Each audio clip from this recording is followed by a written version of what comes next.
use of driver bansa, the insult, I don't think it's right. Honestly speaking. I could have also probably used similar words for former President Mahama. But God forbid, I will not do that.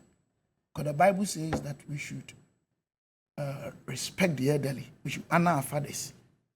So if you have a dissenting opinion on whatever is going on in Ghana, the use of insolent words, I will just beg my younger brother that one day he can also become a president.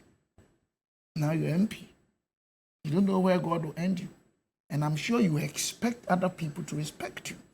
The use of these words do not let you win election. And most of the things you said, please, go through the statement that the president made, whether there was nothing about CD depreciation or otherwise. It was in it.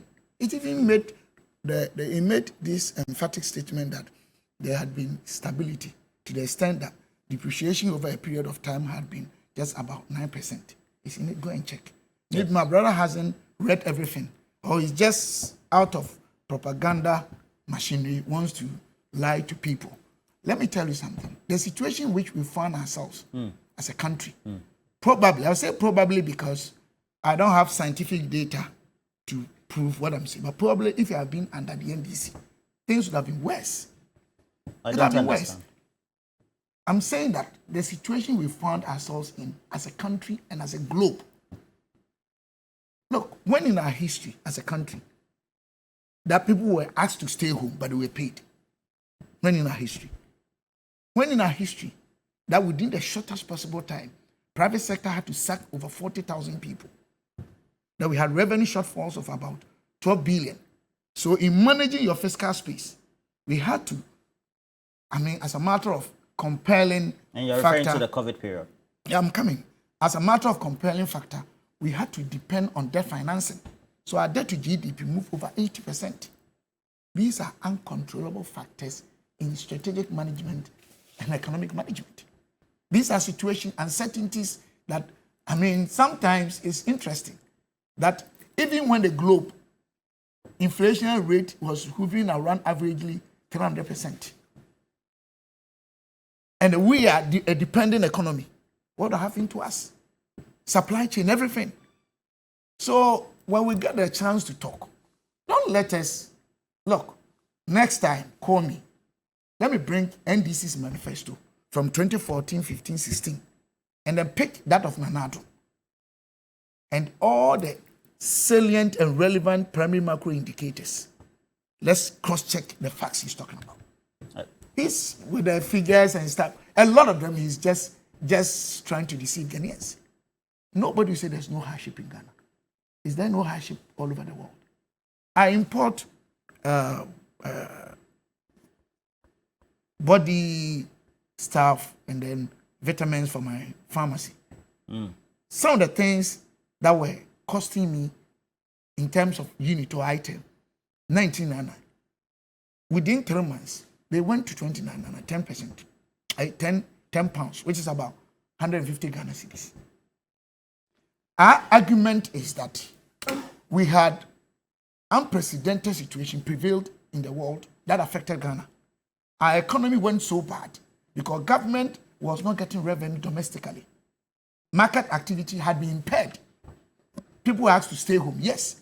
So our debt to GDP went up. The only way to come back was to work on introduction of taxes that will let us consolidate our fiscal space. And then our brothers, because of their numbers in parliament, moved heaven and earth to impede any policy that would have been functional to this country, including yield levy and all of them. And Ghanaians followed. And this had been the practice between MPP and DC, just like the VAT, which to me, we need to get away from this outmoded way of wanting to have power because it doesn't help Ghana. I don't understand. Are you saying that the e-levy was opposed because it was the NDC that did that? Oh, but they started opposing. It took us almost 3-4 months for us to pass it. We had civil society. Imani I'm saying NDC started and then it affected other external. That's what I'm talking about. Whether it's NDC or even whatever you are talking about. Our intention to capitalize on the yield market, which was booming, to get taxes, to consolidate our fiscal space was impaired. But what we are saying today is that with all the problems, now the economy is being restored because of prudent economic management of this government. Of course, inflation rate went to about 54.1% in 2022 thereabout. And by 2023 end, where we have the official figures, it's about 23%. Our GDP that we targeted about 1 point something moved to 2.8%. Our current account, which is very important in managing such situations. And the president talked about it. It went to negative 1 point something. Now we are doing positive. So most of the primary macro indicators, which are the springboard of all for secondary macro indicators such as health sector, agric, infrastructure, energy, and all those are doing well now. Money says I should ask you, how did we get there before now we say we're recovering? How did we get where? How did we get to the worst point? Now I think I swiftly head.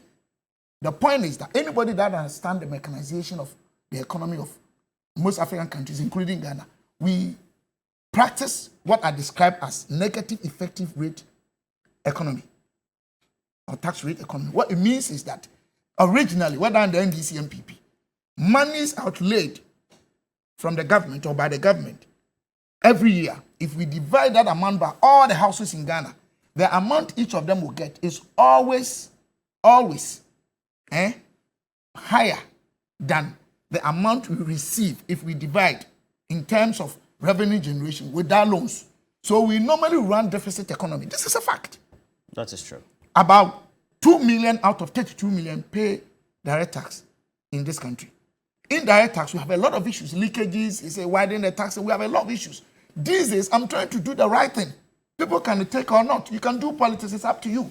If you continue to do dysfunctional, inimical, dirty politics that we've been doing for about 30 years and Ghana is where it is, you can choose to do that. It's love with you and your God. But the situation, as he said, from 2016 up down to 2017, he's talking about projections. How can he say projections would have worked? We talk about uncertainties. You can project, and uncertainties will throw your projection somewhere. It's a fact. We were growing about 7% averagely for 3 years.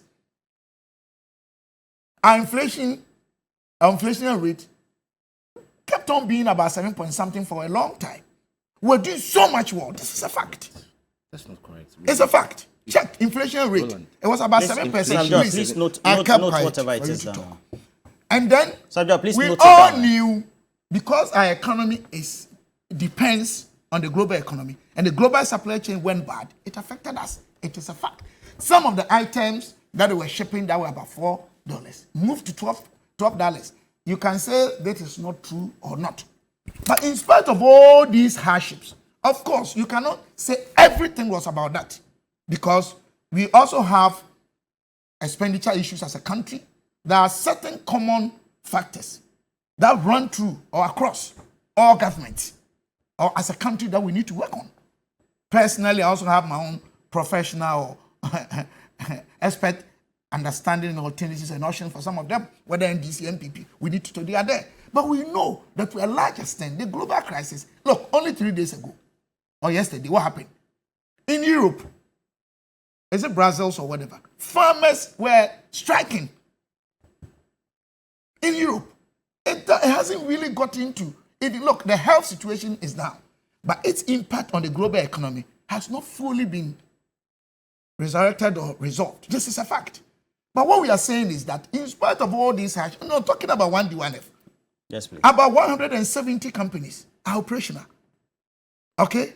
About operational. Some 321 operational. 211 brand new. 170,000 jobs have been created. But it's not enough. If you want to do comparisons, under NDC, 3 to 4 years before they left power, there was a ban on public sector employment. And all of them were there. Then we had to come in, took over. So we had to come and then take over. So what can you say about it? We are a country that, in terms of well-established, sustainable employment opportunity, have issues that I think we need to redefine our corporate focus. But the president's focus was on the fact that because we are prudent managers of the economy, we've been able to turn things around that now things are improving. The indicators we're having, even those days things were worse, that the world was growing negative 3.3, we grew 0.4. Check all the facts. Talking about, is it fatality or whatever, people who died during the COVID. Check our country. Even the PFM Act 2016, Act 921, Section 18, gives recognition to some of these things that when we had a situation such as, we had situations such as war, natural disaster, health epidemic, just as we had, even our controls, fiscal rules and policies, we need to suspend them. So we had wartime and not peacetime. But we've done so much well with the huge infrastructural achievements of this government. In my constituency in Shiaso, I'm not saying all is well, but under His Excellency Nana Addo Dankwa Akufo-Addo's government, go and check at least about 2,200 school children. First time of Nana Addo Dankwa had tables and chairs. At least they had one ambulance, they had CCTV infrastructure, the road network, about 17 of the 26 communities.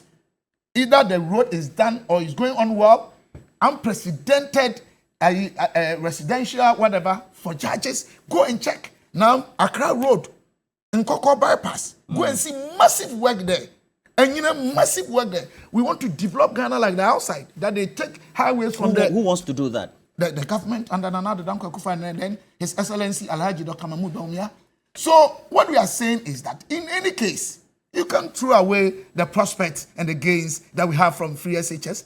But for that, about 100,000 young ones would have stayed home every year. This is what we are talking about. That indeed, we had different situations. However, we've been able to manage the situation prudently, said that now there is hope. Things seem to be recovering and recovering very fast. I'm only praying that we can consolidate that and make sure that we maintain our consistency in managing this economy the way we want it. And Ghanaians very soon will feel the impact of what we are doing. But the use of insults and other things, how can I insult Bawumia or Nana Addo? Isn't it the same Bawumia that in terms of digitization? Now turn around time. Okay. Go to DVLA, go to National Health Insurance, go to births and deaths, go to all those places. And you're insulting such a man. It is wrong. But what some does, I don't think the use of those words is not right. Honestly. Okay. The use of those words is not right. All right. I will never be part of those things. Some will have his point to react, but just in the next 3 minutes. This is the 2020 report of the Ghana Revenue Authority. And if we remember vividly, there was the revised projection by the finance minister in March. Immediately we recorded the COVID Which year are you talking about? 2020, for the very COVID year that you said that our finances were in turmoil. No, 2020, COVID, its impact had not been that materialized. Let's be honest. Go and check. Don't worry, I'll come forward. No, go and check. I'll come forward. We are talking about when the world was growing negative 3.3 to a question. So please. It's not at the embryonic stage of COVID. It's not aware. Go and check. Embryonic. Go and check. All right. So this is the 20. Go and bring this and then. No, they are separate issues. They are not separate. They are separate. They cannot be separate. No, at the embryonic stage, things were different. Please, from this is the 2020 report in terms of impact. And this is a caption of that 2020 report. They bring 2020, 2021, 2022 of the Ghana Revenue. No, I want you to bring that of the Ghana Revenue Authority report. It says, despite the challenging economic environment, the GRA was able to mobilize tax revenue of 45.4 million, exceeding the 2020 mid-year review, and this is at the end of the year. This achievement was as a result of the pragmatic effort put in place by management and the dedication and commitment of staff who, in spite of the risks posed by COVID-19, ensured that revenue mobilization efforts to drive the Ghana Beyond Aid agenda was sustained.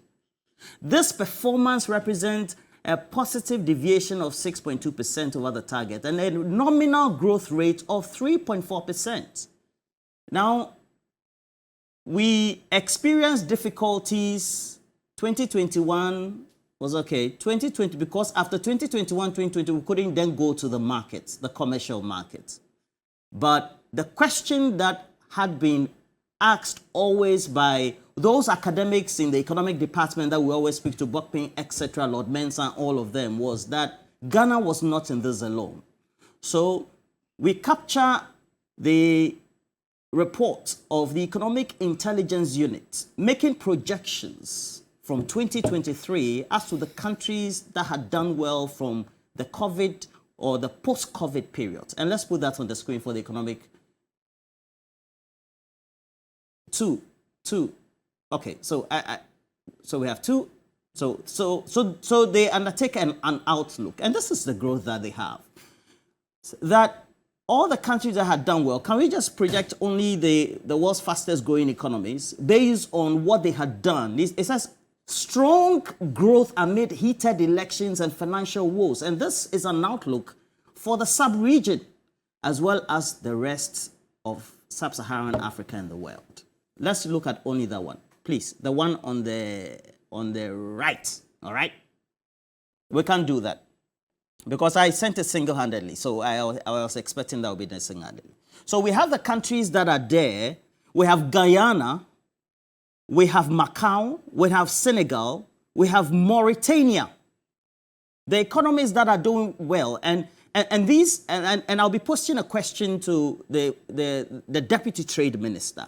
We have countries like Senegal, Mauritania, Libya, Rwanda, Cote d'Ivoire, DRC, Benin, Uganda, Ethiopia, Mozambique, Togo here, after Aflao, and Tanzania.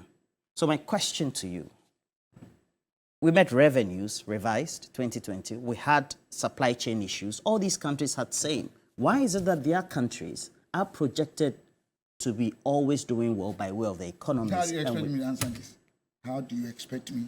I don't know who did this. I don't know what went Economic into Intelligence it. Unit. But I don't know what went into it. I need to read the report. If you want to ask a question, I should be able to get the research work, know the methodology, how they collected the data, what they did. You cannot look at somebody's... it's not somebody. No. I'm not saying we use the economic intelligence. We've been using it since I started practicing journalism. Let me ask you. Any intelligent person will want to have the full work read, understand methodology, the data used. I mean, working on the data, is it primary, secondary, based on what? The margins of whatever, before you can comment. We don't do things on this is mediocrity. I cannot just look at somebody's conclusion on this and say these are the reasons, these are not the reasons. What I know is that countries have their respective challenges, advantages, and disadvantages. And they have where they do well. You think all these countries do free SHS from F-cube through to SHS? You think they do that? You think the tax collection, whatever, is the same? 2 million only out of 32 pay direct tax? You think they are all the same? Talking about even the French countries, they don't have economic sovereignty. They don't have economic sovereignty. Uganda is not a French country. I'm saying even I stated, that's why I said Tanzania French. is not a French country. Boss, did I say all of them? No, you didn't say You all. always have prejudicial position. I don't have. I made mention of French countries. So why are you bringing other countries? Are they French countries? I'm only referring to you. Did I say all the countries that are French countries? I'm only referring No, to did I say that? No, you didn't viewers say are that. watching you. I said French countries. I prefixed that with my statement. So what I'm saying is that no honest intellectual person, apart from those suffering from unconscious incompetence or they just want to display ego trips, or intellectual dishonesty, will look at this on the surface and say that these are the reasons. You don't do research like that. I'm a research student myself. I know what I'm talking about. I need to get what went into the work, the research itself, and know so that I can comment. But you can't just look at it and say that the reasons are A, B, C, D. That is wrong. Anybody that tries to do that just want to display his or her ego trips or just want to do politics. And I've told you, I'm trying to stop doing unnecessary dysfunctional politics because Ghana, there should be a redefinition of our corporate focus. There should be a new point of convergence that MPP, NDC, all the media, others can come to the point that, Charlie, enough of all this. What can we do to change the lives of Ghanaians and have sustainable economic growth and stability? This is what I want us to do. So if you go and pick this thing and bring, I'm expecting that you bring 2020, 2019, 2020, 2021, 2022, 2023. Then we can do proper analysis, trend analysis of what we are talking about. I agree because with you. the point I made was correct. I agree The private sector had to sack about 40,000 people. So the question again, and I will repose and the I question. think now we are doing well. Okay. Things are not okay for Ghana. We are doing well, and that is commendable.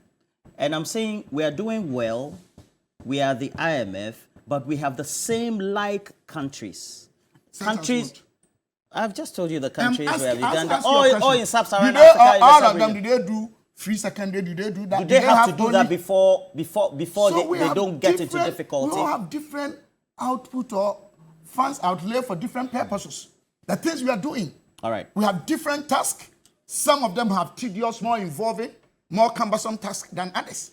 So you cannot sit down and compare Togo and Ivory Coast to Ghana when they don't have economic sovereignty. Really? Yes, I'm coming. It's a fact. Unless you don't understand the economics. Because they don't have something like Central Bank of Ghana where they develop out of their own discretion economic policies. You can't compare Ghana now to Cote d'Ivoire. Because I've given an explanation, unless you don't want to learn. And what I'm saying, professors are listening. They should come and tell me I'm lying. They don't have Central Bank of Ghana like us, that they develop their own discretions when it comes to primary macro indicators policies. They don't. It is integrated into that of France. So they are entirely different. And I ask that simple question, basic. I don't know. Do they do free SHS to the level they do? They only have 2% out of about 2 million, out of about 32 million. If you do that thing, do they do the same thing? I'll say no. But what I know is that after the COVID, although there's still hardship, the government of Ghana, there are indications that all the economic parameters are doing well, and that there seems to be a very good, promising future that lives are going to be impacted. This is what I'm talking about, and it's a fact. It is a fact.